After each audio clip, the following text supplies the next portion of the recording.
Today, I am transforming these hangers that I get from my laundry into some luxury art.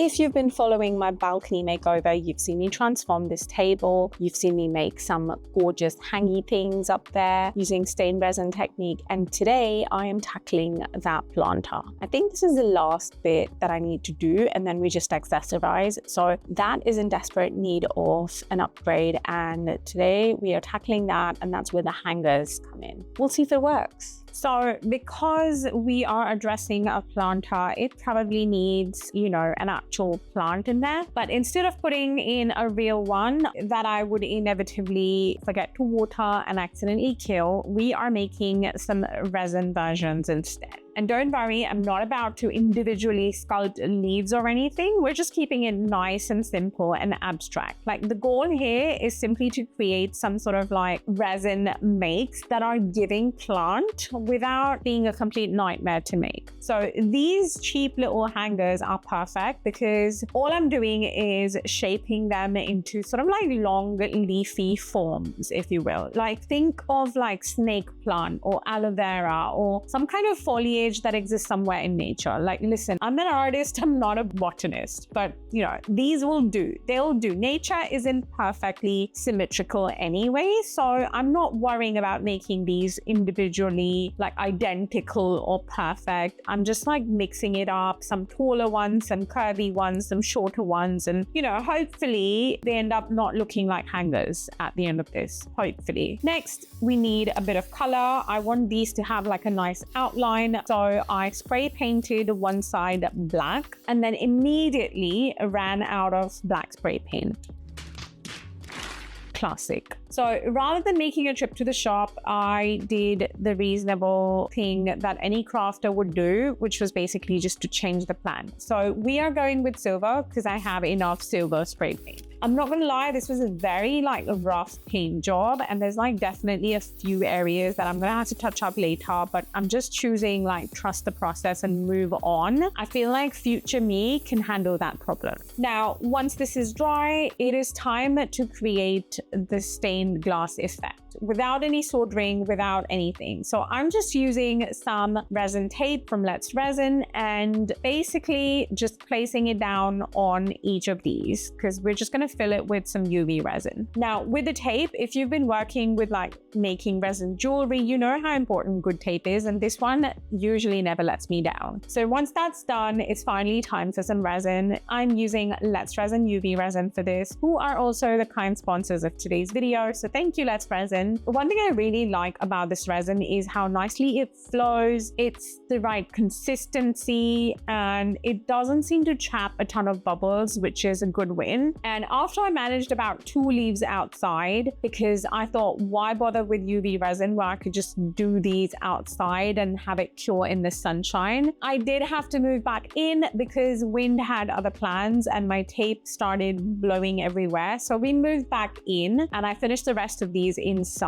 Now, as I'm doing these, some of my UV resin is spilling over because my leaves, or my hangers in this case, aren't fully flat. But guys, trust me, it's not a big deal. We can just snip any spillage later. It's not a big deal. So once I have these filled in, I am going to pop these out in the sun to dry and let the sun do its work, which also meant it was the perfect excuse for a little cuddle break with my supervisor. So Skye is here to remind you to like if you're enjoying this video, comment, subscribe if you haven't already, and hype. Let's face it, he is the real reason you're all here anyway. So give us some love. Now, after a few moments of sunshine, these are fully cured and ready to go, which means it is finally time for another satisfying part, which is peeling off the tape. Everything's cured nice and hard, no sticky or tacky bits left behind on any of these, because honestly, I've used some cheap UV resin in the past and that happens, and and that is so frustrating. It ruins the vibe, it ruins the finish, and it's not worth dealing with it, honestly. So I love that I can trust the UV resin to do its job, and these are looking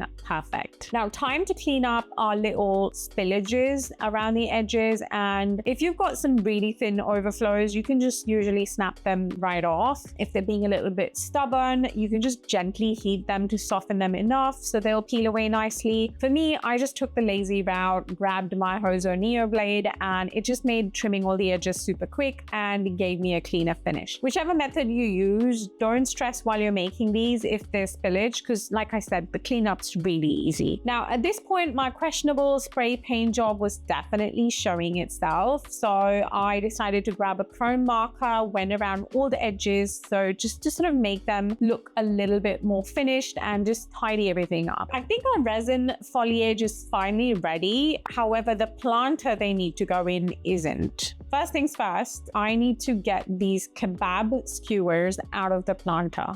What? That's right, kebab skewers. There is a story and there is a reason why I have these here. So we have a bit of a pigeon problem around here. I mean, for some reason, the pigeons around where I live absolutely love this planter and have kept using it as their own like personal maternity ward. So after finding one too many nests in here, I resorted to sort of stabbing some kebab skewers into it, which wasn't glamorous, but at least this planter wasn't a pigeon nursery anymore. But now that they're gone, I can finally evict these and the dead plant that's been here for, let's face it, far longer than I'd like to admit, and replace it with the one we've just made. So it is finally time to put our resin leaves in. I think these turned out so cute. I absolutely love the way they catch the sunlight, especially with all the different shades of green casting shadows. And to think that these started out as like cheap little hangers that you get from your dry cleaners that you would literally end up disposing or returning back to them. I love that they're now completely something different. I feel like just taking everyday objects and making them into art has literally brought me so much joy this year. Like that's like my new favorite thing to do. And best of all, I officially replaced a dead plant with one that I physically cannot kill. So I feel like we should definitely call that an upgrade. I love how these turned out. I do feel we need some more in there, but I was out of hangers and I was out of UV resin. But now that I know it looks cool, I'm gonna make some more as soon as I have more laundry that I pick up from my dry cleaners. That being said, I did actually move the planter from its original corner in a more sunnier spot because I just love the way like the shades of green sort of like make shadows and catch the light. Let me know if I need to make some more of these. Now,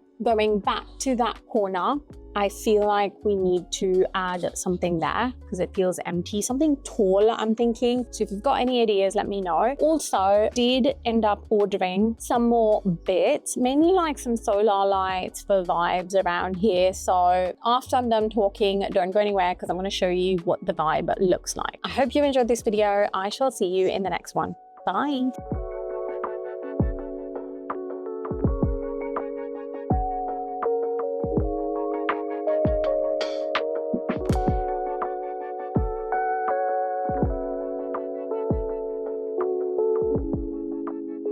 If you've enjoyed this video, YouTube thinks you will like these too, so go check them out.